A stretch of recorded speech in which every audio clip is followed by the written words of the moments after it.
Coming up next, ladies and gentlemen, it's the Pro Wrestling Report Prime Time. We go in-depth on the superstar of your choosing, talk a little bit about TNA No Surrender last Sunday night on pay-per-view, and also detailed analysis of all of wrestling's weekly television shows and the ratings for those shows. So, the Pro Wrestling Report Prime Time is starting right now. Number one since 1998 on television, ESPN Radio and the World Wide Web, this is the Pro Wrestling Report with your hosts, the man they call Meathead, Frank Cosentino, and Damian Nelson. Professional wrestling news, opinion, and information from fans for fans. Welcome, ladies and gentlemen, to the Pro Wrestling Report Prime Time. It is Friday, September 25th, 2009. Damian Nelson sitting here alongside the man they call Meathead and David Hero. Thank you for clarifying that. Welcome, boys, coming off the heels of what a radio show last Wednesday night. Well, Ken Anderson wasn't able to join us. We've got him rescheduled for a future week. But AJ Styles is a little cranky. A little beat up. But you know what? He's beat up because he's the brand new TNA World Heavyweight Champion. That is indeed the case, and we'll be talking about that in just a moment. In addition to in-depth on a superstar that you select, we've got the Cospectator and ratings news and full show analysis tonight. You don't mention the Playboy girl, Tracy Brooks? Also, our special surprise guest, as recently featured in Playboy magazine, Tracy Brooks. I'm sure she's not as popular as Teddy Long. But, she even sounded every time I think of Teddy Brooks, that was a week ago. Every time I think of Tracy Brooks, the table starts to move. That's nasty. What? Let's go right into it, and we'll start by talking about the new TNA World Heavyweight Champion. Just last Sunday, TNA No Surrender on pay-per-view. I think there are 3 matches worth talking about, the first of which, of course, being the one where we saw a new TNA World Heavyweight Champion crowned, and that in AJ Styles, his first TNA World Heavyweight Championship, his 4th championship with the organization, the previous 3 being the NWA title. As I said, AJ talked about this and the win and what it meant to him coming off of a big week in his life, having a newborn child and going back to Gainesville, Georgia to wrestle for the first time ever. What a week it was for AJ Styles, the new TNA World Heavyweight Champion, defeating the likes of Sting, Matt Morgan, and Kurt Angle. Well, that's a whole different situation. Hernandez cashing in his Feast or Fired briefcase, but the bell rang after he was sort of eliminated from it to start the match after Eric Young pile drove him on the stage. This was a very confusing situation, and the question that needed to be asked is, why on earth did anyone think 5 men needed to be in that match? Well, that's why they have replaced all the booking committee except for Vince Russo. That's why it's a mess. You fired the guys before the pay-per-view? We heard BG say it on the radio show last week. We don't know who's booking the matches. Maybe Dixie's booking them. I think there was intrigue and there was desire to see Hernandez cash that in. Cashing it in at the beginning of a match didn't make much sense. Eliminating him from the match, as they did, depending on what happens going forward, didn't make much sense at the time either. Well, waste. Well, here's why he cashed it in the beginning. Because now he can say he did it while the champ was fresh and ready, I guess you could say. Not already beaten down. And but he did it to Angle. Now, if he gets a rematch with Angle, who cares? Well, he already, it's one and done. He can't cash in again. That's his second already cashing in. That's his second time cashing in the same briefcase. Oh, the first time was was mirrored in controversy as well. Shrouded. Bad break for Hernandez. Bad baking, but too. AJ Styles going over in that matchup, I'm not sure any of us thought that would be the case, but it is indeed the case as he goes into Bound for Glory next month with a likely opponent by the name of Sting. What does over mean again? He was the victor. He was the person that came out strong in the matchup. Because I was confused from last week's definition. I thought Dave Hero explained it very well. I was confused by the definition. No, over is, you're over with the fans. They like you. AJ Styles as champion, your thoughts? I think AJ Styles is the safest bet. If you go back to the time when Vinnie Mac was indicted on steroids and they went with one guy, Bret Hart. They went with the wrestler to try to navigate them through the storm. Right now at TNA, ton of controversy going on. So they go with the one guy, besides Kurt Angle, that is the wrestler, that's the fan that the people will get behind. It's AJ Styles. So I think it's a good call for TNA. I think that now the weight of the TNA world is on AJ's shoulders, and we'll see how long they keep the belt on him. Meathead, your thoughts on AJ Styles as the new TNA World Heavyweight I'm Champion? going to kind of join Dave Hero in that thought, as in AJ is the safest bet. He is the fan face. He is the one that He won't really get a DUI. He's the one that really, well, you can never say never in wrestling, as we've said many times. He's the one that really has done it on the straight and narrow. Done his wrestling work on the straight and narrow. Done his personal life on the straight and narrow. He's come up, he's a good old boy, and not in that way. He's a pure wrestler, and he came up, the right, proper way. He didn't, take a back door to do what he does. AJ He Styles earned his right. is really the only homegrown TNA superstar. Right. And that's where they had to go. If they put it on Sting, well, okay, Sting's on his way out. Put it back on Kurt Angle, it's the same old Mafia. Nobody would believe Matt Morgan is the champion right now. Today, as of September 25th, no, absolutely and not. Hernandez, Keep in mind, though, we announced on the radio show that next week Matt Morgan is our guest on right, but 540 right ESPN now he's Wednesday not. night. Right now he's not ready to be TNA World Champion. You didn't say that to him? You wouldn't let me talk. Yeah, you wouldn't let me No, talk that- either. That was AJ. We'll give you the Yeah, opportunity to yeah, say that right. to Matt coming up next week. And then Hernandez, not yet for him either. He has at least another good maybe year or so before they put a belt on him. But they're doing what Cosentino likes to call temperature checks. Putting him into the mix. How does the crowd react to him being in the main event mix? And the crowd reacted very favorably, while a lot of it was planned, I guess, with letting the fans in the ring, Daniels coming out to join the celebration. It was well done. And you know what? Truly, that saved what was going to be, in my opinion, a fairly lackluster pay-per-view. So it woke you up in the end. Absolutely did. I can't say I expected it, and I was very confused by the whole Hernandez thing. I'm still confused It by the didn't make whole much Hernandez sense to thing. me, and I'm like, really? A 5-man? Why? This is not necessary. No, all of it doesn't make sense. He's wasted now his shot. And again, we're going beyond just being the fan watching We're the pay-per-view. overthinking this, I mean, obviously Vince Russo and Ed Ferreira have a great plan. Well, let's Duckman? back up, though. Let's back up and talk about, though, that Duckman? match that Hernandez had with Eric Young earlier on. Eric Young saying he wasn't going to wrestle Hernandez, came out in a suit. Hernandez came out and destroyed him. You sort of knew Young would get the receipt at some time for that. However, I didn't expect Receipt it being he'd get his revenge. That's also part of the PW Because Raw. we're going to get emails about that. What does a receipt mean? I didn't expect it to You know happen. who hasn't gotten his receipt? Was Vince Russo. For the head shaving that he got to do on Ric Flair. When was that? It was clearly before 2001. Clearly. One other match to discuss, gentlemen, unless you have any thoughts on the Hernandez Well, I Eric Young do. situation. Why do they bury, which is to make him look lesser, Eric Young against Hernandez? If he's the leader. But he came out strong at the end. But still, I mean, to squash the guy in 2 minutes, The leader of the group the leader of the group. got squashed. But who needed it more? I think Eric Young does. He's smaller. He deserves to, But Hernandez is a monster. You said, though, last week he had to come in and squash Eric Young in that match. Now, you also did say it would benefit nobody. Right. But that's what you said should happen. That is what happened. Yeah, that's what happened. But Hernandez, he's a monster compared to Eric Young. Everybody else, he's a little guy. That's not necessarily true. He's Compared not that to tall. Matt Morgan, he's a little guy. Compared to Kevin Nash, he's a little guy. Compared to Taz, he's a big guy. Don't pick on Taz just because he's taller when he's I'm laying glad Taz finally sideways. put a suit on. However, I will say there was one glaring black eye on this pay-per-view, and that was Taz and Mike Tenay having too much fun. What I mean is, now they told us, and for those of you that watch this program, clearly you're in the know, about being off the headset or not having someone screaming in their ears, specifically when Mick Foley came down and joined on commentary during the Abyss Kevin Nash match. But who cares? Is really Who knows? Yeah, and what did we say? 80% of the people don't care, or 90% don't care, and the other. And what we're talking about is Taz and Mick Foley both have complained that while doing SmackDown, Vince McMahon was always yelling in their ear, telling them what to say.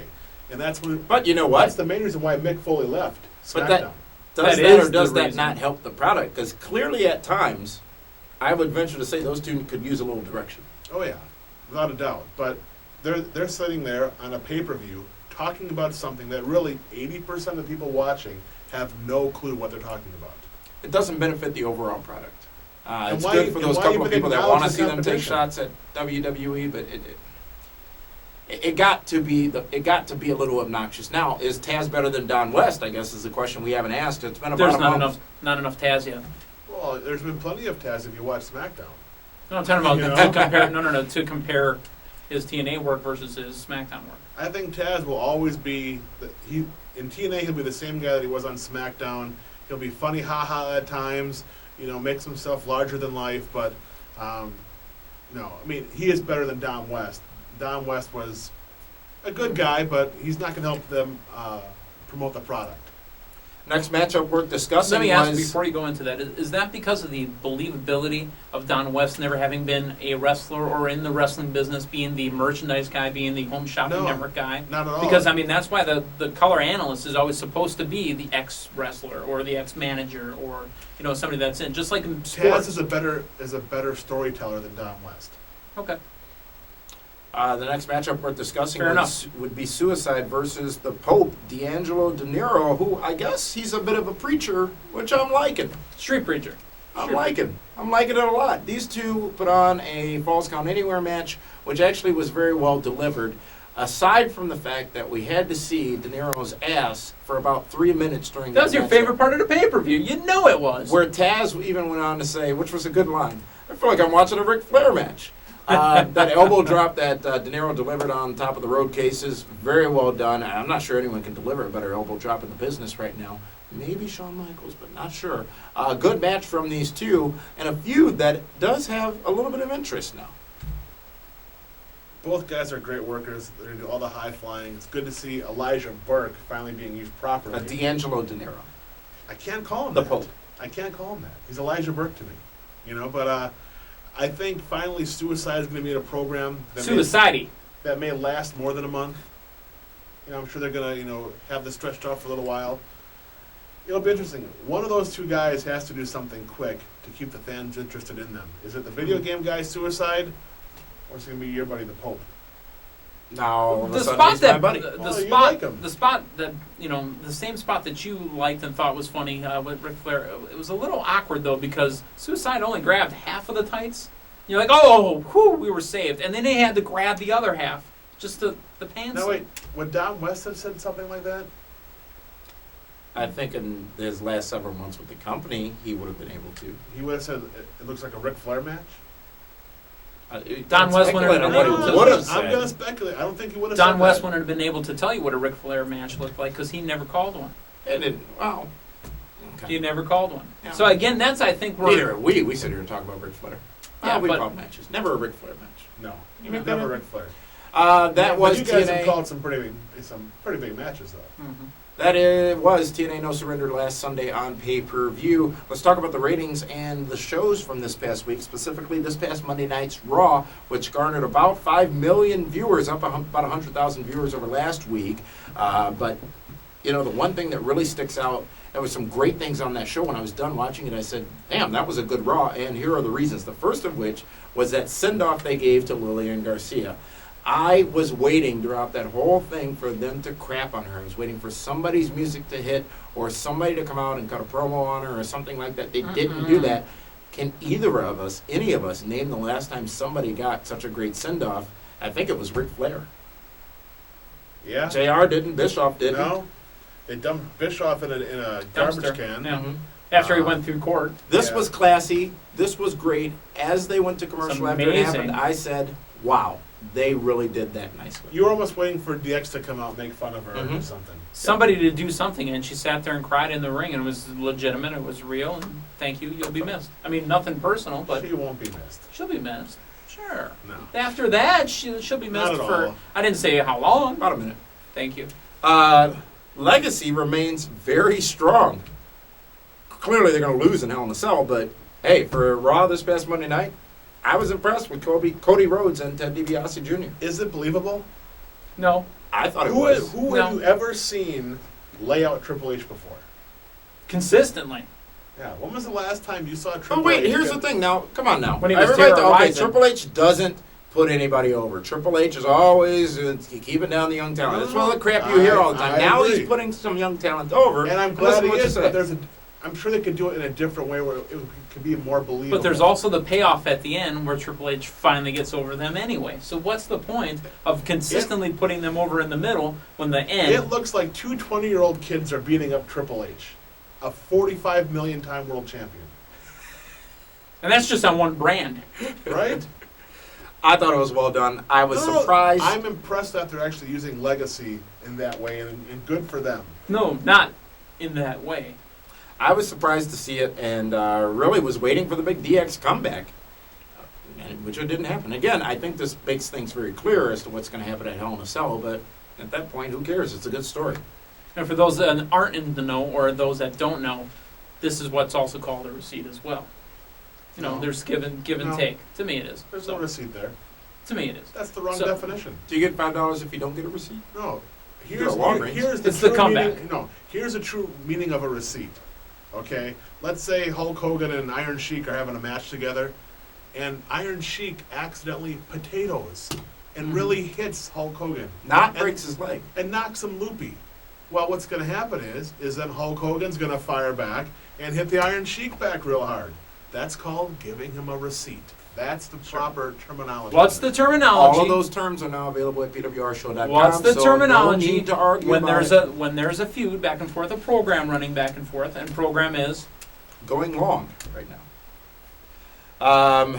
Cedric that'll the be Entertainer- available later. Cedric the Entertainer was the guest host. Oh, did a pretty good job. He was kind of like Cedric Benson. Did really well. Why is he? Who's Cedric Benson? Are you- Bengals running back. Oh, Ran over the Green Bay I thought you were Packers. saying he was like Benson of the TV show. Oh, of the no, 70s. no, not at all. Doesn't watch sports, Dave. I'm not able to. Sorry. Hey, I've been to 2 baseball games in the Doesn't last 4 matter. days. On national radio, you said, I'm not sure what the score is. Because it was during it was between innings, and the game had happened the night before at the same place. I thought they were showing a replay And his because it was a glasses second. were cloudy. It was a second inning, and As it he's was 5 to drinking 2. old I didn't old expect. style. I did not touch a single old style. So shut up, Santino Marella, stand-up comedian. Oh, I just flew into town. Frederick the Entertainment. I mean, damn, how good is Santino Marella? Who, without stepping in the ring very often, by the way. I think he's amazing. He's the best thing on Raw. He'd be the best thing on SmackDown, and he should be ECW World Champion. He's entertaining, that's for sure. Makes me think of this YouTube video I just watched, Cornette on Santino. Good stuff. Did he slap him in it? He talked about slapping him for over a minute. This guy's amazing. I'm going to go that far. I'm going to use the A word. He's amazing. It just gets better and better. And when his music hit, I'm like, yes, Santino. And Just the way he walks out, waves to the crowd. Yeah, he's great. Frederick, and then Cedric said, I'll just call you Fred. Just great stuff. Great timing, by the way, too, from Santino Marella. Great job on Raw. Raw doing better than last week with Trish Stratus as the guest host than on this week's outing. ECW from just a couple of nights ago got a 1.2 rating, just about the same as last week. Christian versus Zack Ryder was the main event in that show, and we saw Sheamus and Shelton and Abraham and Tony. Wow. If there was ever a Abraham Washington show that we need to take the Tony Atlas sample of him laughing, that's the one. That if you do hear that on the 540 show, that's where it came from. I thought that was the worst 10 minutes of wrestling I've seen in a long time.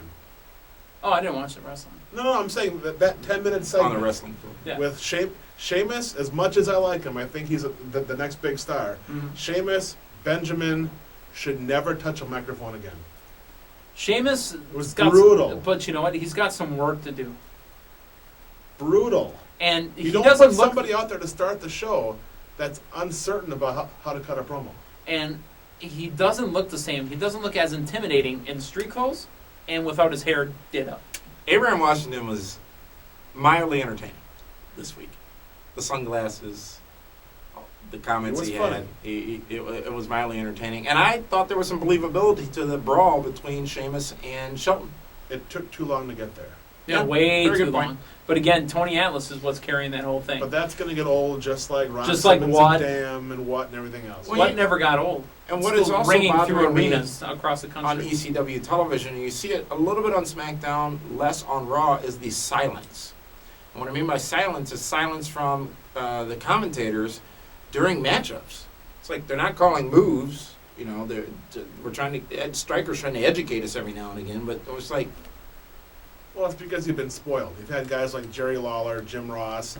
yeah, but other when has dads. there been silence? When has silence been a deliberate technique in commentary? When and you wrestling? have a hot run-in at the end, be it a Matt Hardy running through a crowd, To even end though the show or he's not something, a, Or when they try to give you some realism to something that's happening at a big angle. Remember when Vince walked off headsets after Lawrence Taylor got shoved down by Bam Bam at the Royal Rumble 1995, I believe it was. That it gives it some believability to it. Also when JR got attacked at Ground Zero 1997.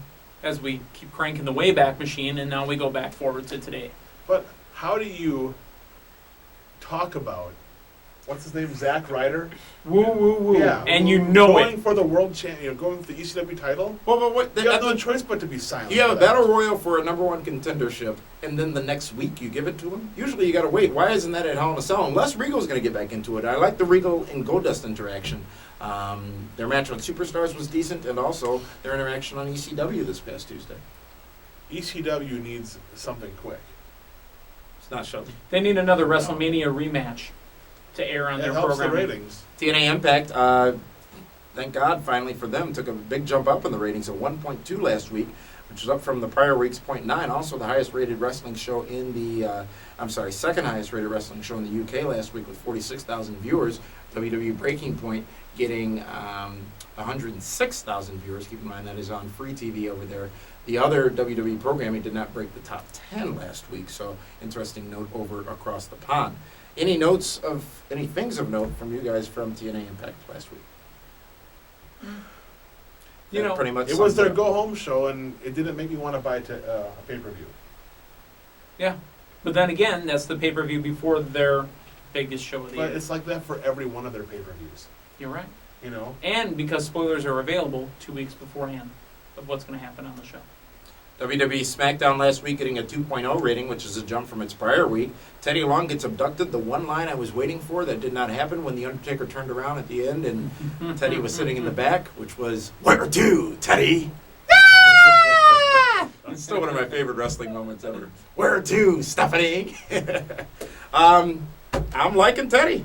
We went in depth on Teddy Long, the And look general what manager of happened. Look what SmackDown last happened. You week. go in depth on the guy, and now look what happened. We need to go in depth on Abraham Washington. We need to go in depth on some other talents that just need to disappear off TV. See? It's like the Jim Rome show. That's, our jungle of karma. Thank you, Mr. Everett. Can we have one more time? Chris. I dare you. Chris. This table does flip pretty easily. Teddy Long, very entertaining last week on that program, and you'll see this Friday night Kerry on Coleman. SmackDown that a little bit of that gets explained. But be that as it may, those were the ratings and the shows from last week. Yes, we purposely skipped Superstars. Let's go now, though, to the first week of the Cospectator. People care what Frank thinks. They miss him. So let's give Frank the chance. Let's go down to our 540 ESPN studios and Frank Cosentino with the Cospectator. Thank you, Damien. Welcome to this week's edition of the Cospectator. We've got a new champion in WWE. That's, of course, it's John Cena. We have a new champion in TNA, which is AJ Styles. Both those guys right now at the top of their game, depending on what you want to look at it. But which one has the better future, which will lead their perspective or their respective organization? For me, it's AJ Styles. The fans have wanted this for a long time to give him a title reign. I would like to see at least 6 months. I know some people think differently, but I think AJ Styles has more potential right now than John Cena does. I think his overall ring, just his whole persona right now is better for the organization. I would like to see AJ Styles for the next 6 months have this title, have a great title reign. Marketing-wise, it should help out TNA. For WWE and John Cena, he's already been there. I think the fans are behind him for the most part, but I think AJ Styles has a better future in leading his organization. That's this week's edition of the Cospectator. Well, the first episode or the first installment of the Cospectator. And he was clean. Frank's a good guy. He is. He's a For good an guy. Italian. Oh, you're nice and shiny. Look good. So fresh. So clean. So fresh and so clean. In depth, every week you select the name of a superstar and we talk about them a little bit more in detail than we may normally do. Purpose of the segment is to just give our insight as to that superstar, and this week the winner, or the superstar that you all selected, was our guest just this past Wednesday night on the 540 ESPN radio show, AJ Styles. Jones, rather. AJ Styles. What? Go from Teddy Long to AJ Styles. No, that's great. That's exactly it. If you're hot, say The you're hot, reasoning Dave that Hero. the fans, we had several submissions, so we can't pick a single name, but the reason that most people picked AJ was because he is indeed the new TNA World Heavyweight He Champion. broke AJ his born- glass. He broke his glass ceiling. AJ You know what? born on June 2nd, 1978. Did you enjoy your moment with him Wednesday night? You know what? Yes, AJ was a little, as I said, I was a just little thought cranky, I but thought I would let you do your deal. I really do I enjoy stepped word away. association.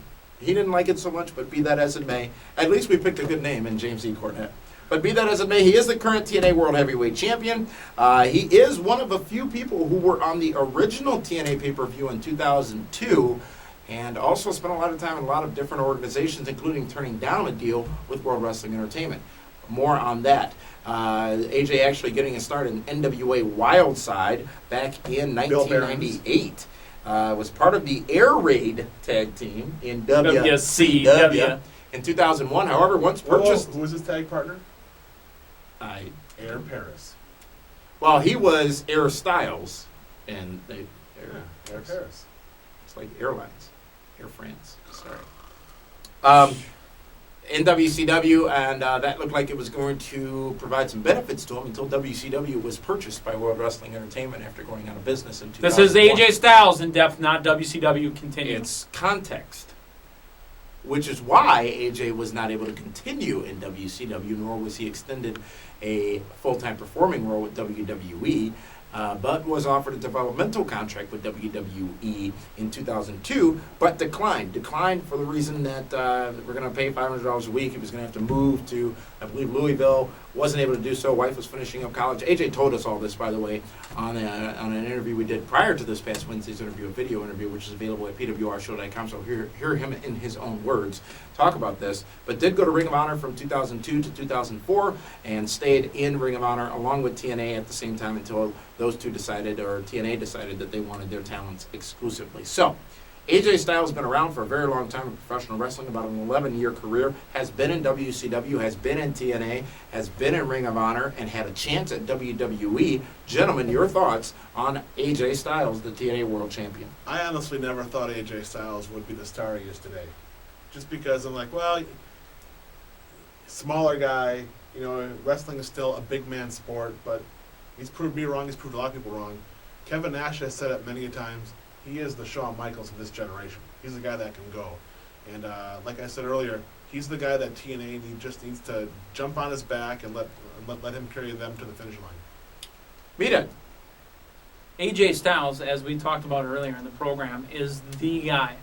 He's the guy, as you said, the Shawn Michaels. He's the guy that you believe in. He's the guy that you believe could, be one of the boys just hanging out, sitting in the backyard. He's the guy that you associate yourself with the most.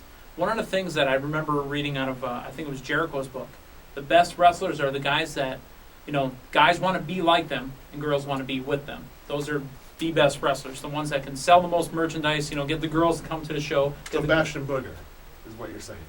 Not quite Not sure if that so much. No? And that's why a lot of people have that emotional attachment to AJ Styles, really care and are invested in how far he goes. That's why AJ Styles is where he's at right now as the TNA World Heavyweight Champion. He just needs some more merchandise. Way more He needs to merchandise. sell a lot more T-shirts. In depth on AJ Styles. We want to make sure all of you remember that you can follow us on Twitter. Our show name is our Twitter name rather, is PWR Show. Follow us, and each Wednesday you can submit to us your names for who you would like to be considered to be covered in the in-depth segment. Also, keep those emails Bastion coming Booger. to comments at pwrshow.com. Please don't be a Bastion including your Booger. topics for the Cospectator. Whatever you want to hear Frank talk about, just send it in. We will be live with you again next Wednesday night on 540 ESPN in southeastern Wisconsin, and streaming live at pwrshow.com. That's going to be Wednesday at 8 o'clock p.m. Central Standard Time. Our guest next week, Matt Morgan. The Blueprint. He's the The blueprint. DNA of TNA. By the way, on ECW, they referred to Was it Shelton Benjamin Shelton as the Benjamin. blueprint? Yes. How about that? And then I think he caught it and tried to clean it up a Backpedal little out bit, of it, Striker. sure. That's okay. They got what's her name uses AJ's finisher anyhow. Well, at least now she knows it's his. Yeah. Also, we are on iTunes, both video and audio podcast. For free. And speaking of iTunes, you can now listen to the Pro Wrestling Report on 540 ESPN live on your iPhone. I'm not sure there's any other media channels we can cross to get out to You're the masses. spending lots of money, aren't you? Somebody is. Well, the station's spending money by putting fish in the studio like they did last week. So, For the man they call Meathead, David Hero, and the Cause. No. For the man they call Meathead and David Hero There and you the go. Cause, this is Damian Nelson saying thank you for tuning in to PWR Prime Time, and we'll see you again next week.